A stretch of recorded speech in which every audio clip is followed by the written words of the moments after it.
మాతృదేవోభవ పితృదేవోభవ. నేను మీ శ్రీధర్. నా cell number 9295909819.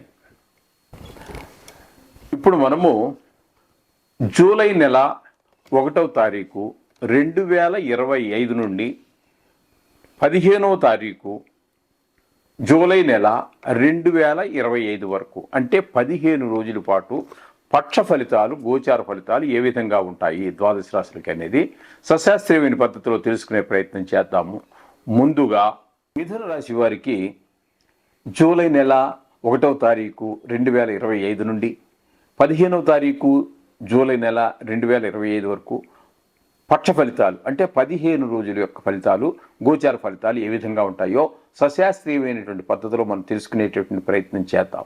ఇప్పుడు మిథున రాశిలో జన్మంలోనే రవి, గురువు 2 రాశుల యొక్క సంచారం జరుగుతున్నది. జన్మంలో రవి యొక్క సంచారం శుభ ఫలితాలు అయితే ఇవ్వజాలడు.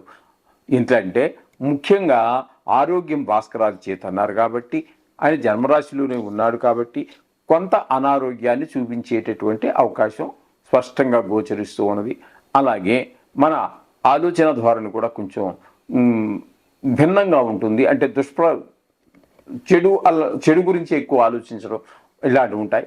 ప్రవర్తనలో కూడా కొంత ఇదివరకు పూర్వాశ్రమంలో మీరు ఇంతకుముందు ఏవైనా చెడు అలవాట్లు ఉంటే వాటిని బలవంతంగా మానుకుని ఉంటే వాటి వైపు మళ్ళీ యూటర్న్ తీసుకోరా అబ్బాయి అని చెప్పేసి మిమ్మల్ని మీ మనసే ప్రోత్సహించేటటువంటి అవకాశం ఉంటుంది. కాబట్టి దాన్ని బలవంతంగానైనా మీరు నిగ్రహించుకోవాలి. ఈ విధమైన ఫలితాలన్నీ కూడా రవిగ్రహ జన్మంలో సంచారం వల్ల కలిగేటటువంటి ఫలితాలు. ఇకపోతే గురువు కూడా జన్మంలో మనకి శుభప్రదమైనటువంటి ఫలితాలు ఇవ్వడం.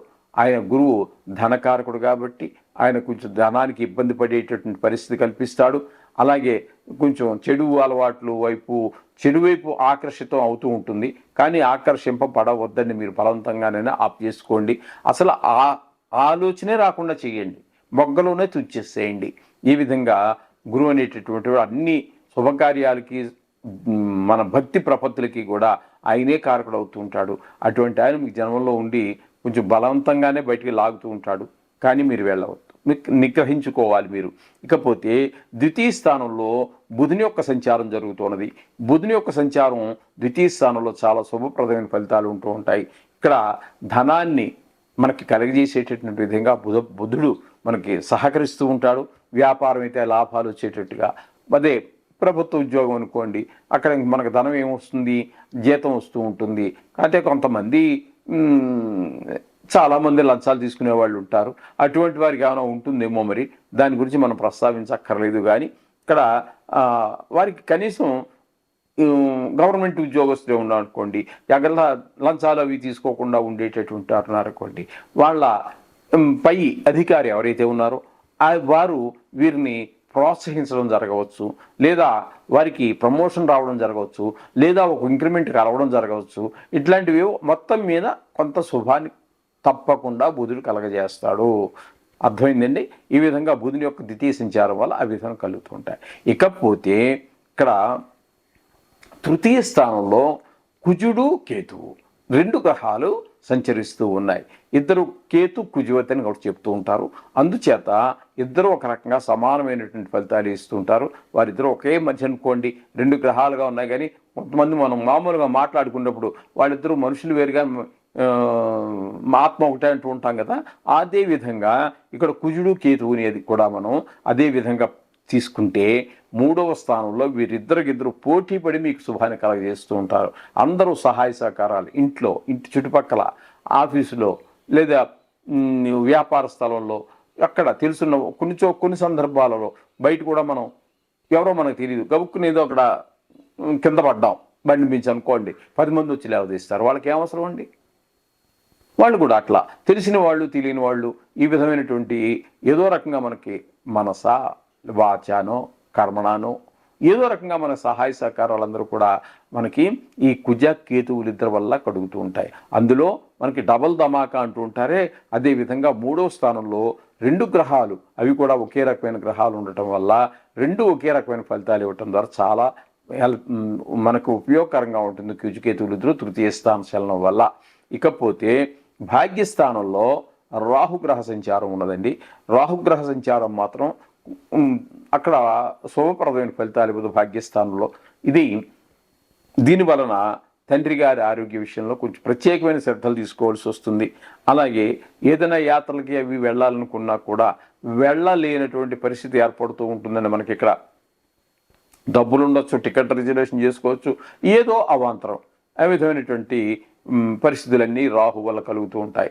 అలాగే విషక్రిముల వల్ల కూడా కొన్ని ఇబ్బందులు ఏర్పడుతూ ఉంటాయి.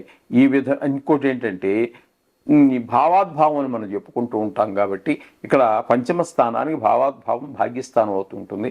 అందుచేత అక్కడ మనకి ఉన్నటువంటి కొంత చాలా తక్కువ ప్రభావం పిల్లల విద్య విషయంలోనూ స్నేహాల విషయంలోనూ ఇట్లాంటివన్నీ కూడా కొన్ని దుష్ప్రభావాలు కలిగే అవకాశం లేకపోలేదు. ఇకపోతే దశమ స్థానంలో శని యొక్క సంచారం జరుగుతోందండి. దశమ స్థానంలో శని యొక్క సంచారం ఉద్యోగపరమైన విషయాలలోనూ వ్యాపారపరమైతే వ్యాపారపరమైనటువంటి విషయాల్లోనూ ఆయన మనకి కొన్ని అడ్డంకులు కలిగించేటువంటి అవకాశం స్పష్టంగా గోచరిస్తూ ఉన్నదండి. ఇకపోతే ఈ మిథున రాశి వారికి వ్యయ స్థానంలో శుక్రగ్రహ సంచారం జరుగుతోంది. వ్యయ స్థానంలో కూడా మంచి ఫలితాలు ఇచ్చేటటువంటి ఏకైక గ్రహం గోచార రీత్యా ఒక్క శుక్రుడు మాత్రమే. ఈయన వ్యయ స్థానంలో ఉండి మనకి చాలా చక్కటి ప్రభావం కలిగిస్తూ ఉంటాడు. ధన ఆదాయం అవుతుంది, అలాగే ఏ విధమైన శత్రుభయం ఉండదు, మనసంతా చాలా ఉల్లాసంగా ఉంటుంది, భార్యాభర్తల మధ్య అన్యోన్యత పెరుగుతుంది. ఇట్లా విదేశాలకు వెళ్ళే వాళ్ళకి కూడా చాలా దోహదపడతారు. అట్లాగే షేర్ మార్కెట్లో పెట్టుబడి పెట్టేటటువంటి వారికి, అలాగే సినిమా రంగంలో వారికి, టీవీ రంగంలో వారికి, అలా లలిత కళలు ఇందులోన ప్రవేశం ఉన్న వారందరికీ కూడా చాలా సహాయ సహకారాలు శుక్ర భగవానుడు మీకు అందిస్తూ ఉన్నాడు. విన్నారు కదండి. ఇప్పుడు ఈ విధమైన ఫలితాలన్నీ కూడా మిథున రాశి వారికి కలగజేస్తూ ఉన్నారు. ఏ గ్రహము ఏ విషయాల్లో అనుకూలంగా ఉన్నది, ఏ గ్రహం ఏ విషయాలలో ప్రతికూలంగా ఉన్నది విన్నారు కదా. ఒకవేళ మర్చిపోతే మరలా కూడా వినండి.